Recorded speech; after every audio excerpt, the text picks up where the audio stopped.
Hai, selamat pagi. Assalamualaikum. Berjumpa lagi kita di channel Badini Mawai 84. Hari ini kita akan belajar bagaimana untuk menyediakan ataupun penyediaan laporan latihan. Apakah itu laporan latihan? Laporan adalah dokumen untuk menyampaikan maklumat mengenai sesuatu kegiatan. Okey, laporan boleh berbentuk pendek atau panjang dalam format informal atau formal. Penulisan laporan bergantung kepada tujuan atau perkara yang hendak disampaikan.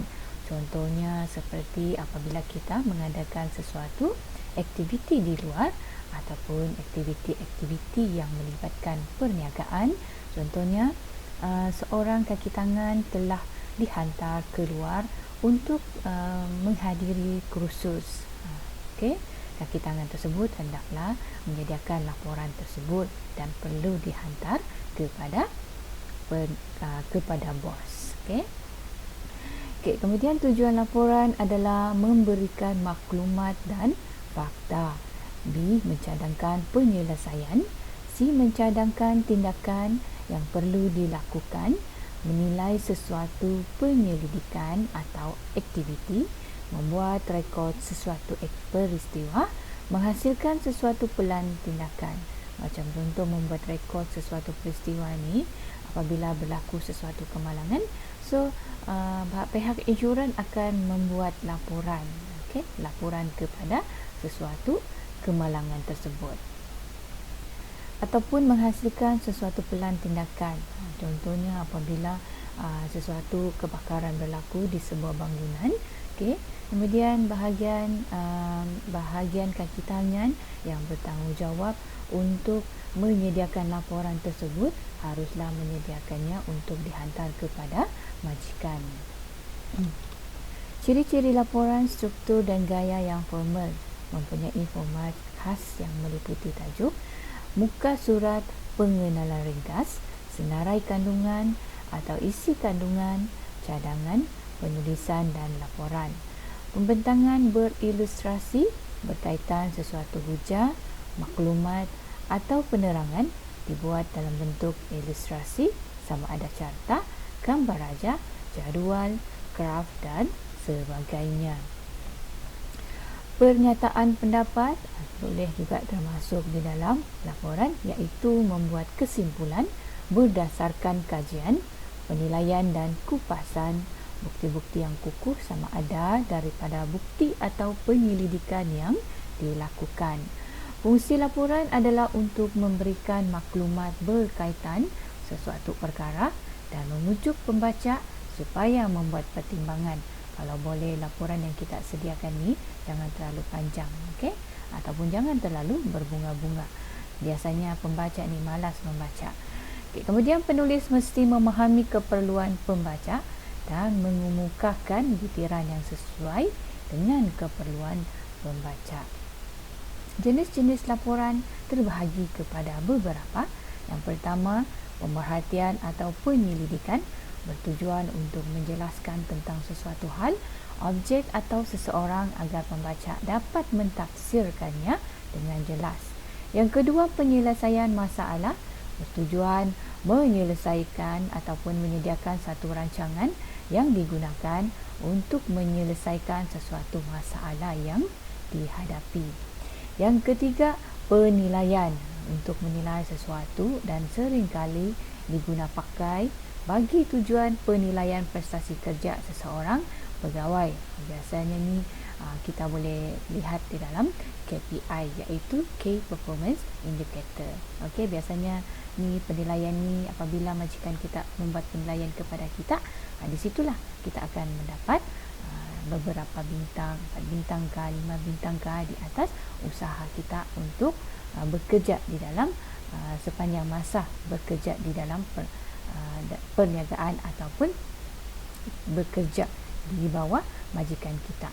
Analisis untuk menganalisis sesuatu sebelum sebarang keputusan diambil memerlukan perincian terhadap sesuatu perkara untuk menganalisisnya. Contoh analisis borang maklum balas peserta. Biasanya ni borang maklum balas ni kita boleh dapatkan apabila kita mahu tindak balas ataupun maklum balas kepuasan pelanggan mengenai perkhidmatan kita. Jadi kita akan sediakan di situ, pelanggan-pelanggan akan memberikan maklum balas kepada kita, sama ada kita akan mendapat sederhana, rendah ataupun tinggi. Maknanya kalau tinggi tu maknanya kita akan dapat 5 bintang. Kalau sederhana tu mungkin kita punya perkhidmatan tu adalah slow ataupun tidak, pelanggan-pelanggan tersebut tidak berpuas hati.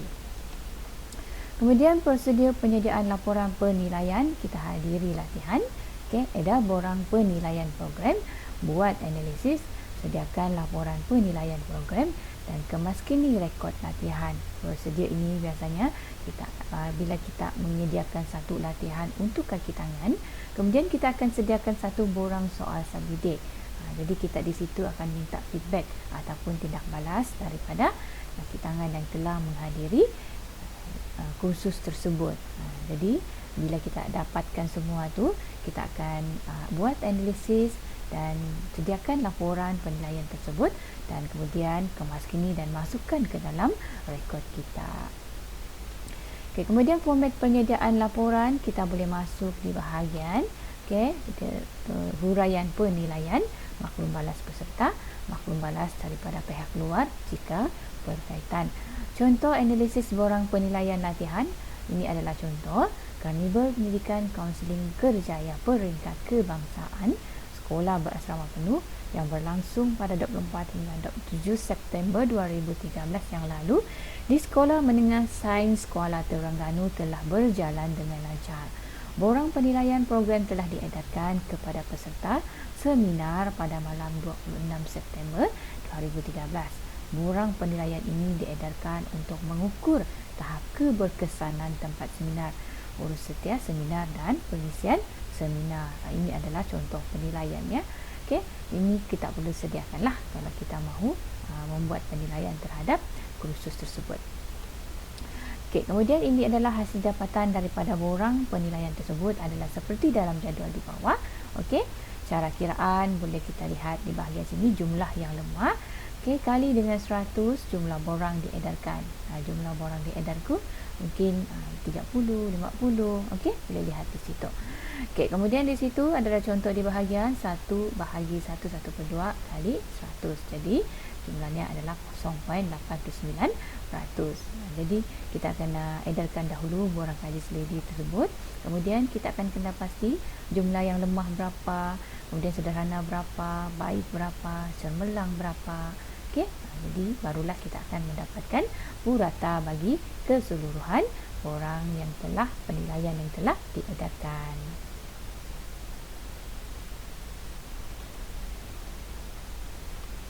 Berdasarkan jadual di atas, seorang peserta seminar menyatakan tempat seminar adalah lemah. 18 orang daripada semua peserta, ini adalah laporan penilaian tersebut. Menyatakan sederhana, 71 orang menyatakan tempat program baik dan 22 orang menyatakan cemerlang. Bagi item urus setia seminar, 3 orang menyatakan sederhana, 65 orang menyatakan cemerlang dan 44 orang menyatakan baik. Manakala untuk item pengisian seminar pula, seramai 86 orang menyatakan pengisian program ini adalah cemerlang. 23 orang menyatakan baik dan 3 orang menyatakan sederhana. Untuk item urus setia dan pengisian seminar tidak ada peserta yang menyatakan lemah. Ini adalah contoh laporan yang telah dibuat berpandukan carta di atas, jadual di atas. Ini pula adalah peratusan keberkesanan program Karnibal Pendidikan Kaunseling Kerjaya 2013. Ini adalah carta bar. Di sini kita boleh lihat tempat urus setia dan pengisian, lemah, sederhana, baik dan cemerlang. Dan ini adalah dia punya laporan carta bar di atas menunjukkan bilangan puratus hasil penilaian program. Berdasarkan jadual di atas, hasil penilaian untuk tempat program ialah 0.89%, lemah 16.07%, sederhana 63.39%, baik dan 19.64%, mengatakan tempat program adalah cemerlang. Jadi keseluruhan adalah hasil penilaian huruf setiap seminar adalah 58.03%.